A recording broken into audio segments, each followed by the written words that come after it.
ito na ang ingredients ng gimat natin. So, ang gimat ay panghimagas nila tuwing Ramadan. So, actually guys, ito yung potato na niluto ko, tapos yogurt. Pinaghalo ko sila, blend ko sila together, no? So, kailangan mayroon kayong white flour and brown flour. So, ito yung ginamit ko na panukat. 1 cup nito na brown and white flour. Tapos, kailangan mayroon kayong yeast na hindi expired. 1 kutsara ho yun. Mayroon din po kayong sugar, mayroon din po kayong saffron, at mayroon din po kayong asin. Okay, yung asin nyo po is maliit lang. Okay, or konti lang.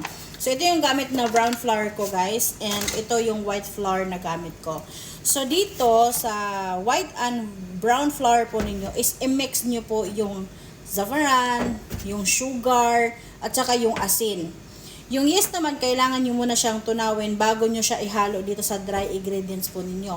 And yung butat po ninyo at saka yung yogurt na na-blend is ihalo nyo siya na dito. I-follow nyo na lang yung yeast. Okay guys, so alam nyo naman siguro kung paano nyo i-mix, di ba? Kung mayroon kayong mga mixer, gagamitin nyo. Kung wala naman kayong mixers, pwede nyo naman siyang kamayin guys. Pero kailangan malinis yung kamay niyo bago nyo siya i-mix, or magagamit kayo ng gloves. Depende sa inyo kung saan kayo komportable yan. No? Kasi sa pagluluto, napaka-importante lang talaga na malinis yung kamay ninyo bago kayo maghalo. So, ipapakita ko na lang sa inyo guys yung gaano siya kalapot. I-mix ko muna siya. Okay? Tara. So guys, i-mix na natin. Nilagyan ko na ng saffron. Tapos yes na, tinutunan natin. Okay, so kailangan na talaga tumubo yung yes po ninyo. Okay? Tsaka nilagyan ko na siya ng saffron guys. Saffron na malalaki. Naghugas din ako ng kamay. Ayan, so ayan, nabiksin natin ng maigi. Ayan, pag ganyan na siya guys, ibig sabihin yan is maganda yung yes po ninyo. Okay? Ayan, tapos halo na lang. Ganyan. Pag ganito na yung texture niya, ganyan. Ayan, hayaan nyo na siya kasi magtutubig yan mamaya eh. Kapag tumubo na yan siya, mga 1 hour lang, patubuin nyo siya. Ayan. Then, pag ganyan niya siya, okay na yung texture niya guys. Huwag nyo nang dagdagan ng tubig kapag ganyan na siya. Kasi magtutubig na yan siya. Okay? So, hayaan muna natin siya ng 1 oras bago natin siya lulutuin. Thank you for watching. Bye-bye. Tapos guys, mag-add kayo ng ganito na saffron powder po yan siya. Ayan.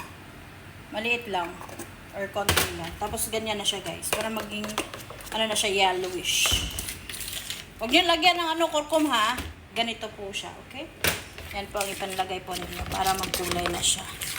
Ayan. Nice one. Yan, tada! Tapos lulutuin nyo na siya guys. Rest nyo lang siya ng 1 oras. Okay? Bye-bye. Thank you. So, after 1 hour, ito na siya, guys. Ayan. Oh. Kailangan ganito siya, ha? Ganyan.